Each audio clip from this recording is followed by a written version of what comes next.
Durante las campañas electorales, los institutos políticos recibieron dinero público para la difusión de las propuestas de gobierno de sus candidatos. Dinero que deberá ser comprobado ante el INE.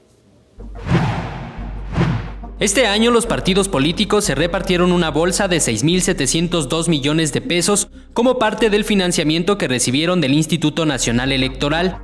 Adicionalmente, se les entregó un 50% más de financiamiento para gastos de campaña, pues de acuerdo a consejeros electorales, el recurso se debe entregar conforme a la ley cada periodo de elecciones.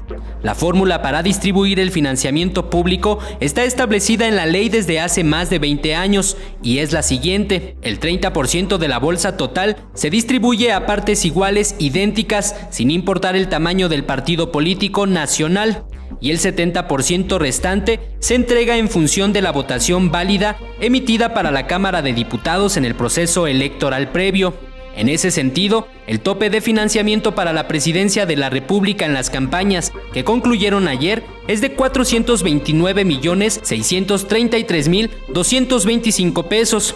Y todos tuvieron que respetar ese tope de gastos. De no ser así, el Instituto Nacional Electoral anunció que la Comisión de Fiscalización tiene la facultad constitucional de que una de las posibles causas de nulidad de una elección deriva precisamente de que se rebase un tope de gastos en más de un 5% cuando la elección sea cerrada y tenga una diferencia entre primero y segundo lugar menor al 5%. De acuerdo al INE, los partidos políticos tendrán hasta 3 días antes de concluir el proceso electoral para comprobar los recursos que fueron entregados este 2018. Eric Pinto, 21 Noticias.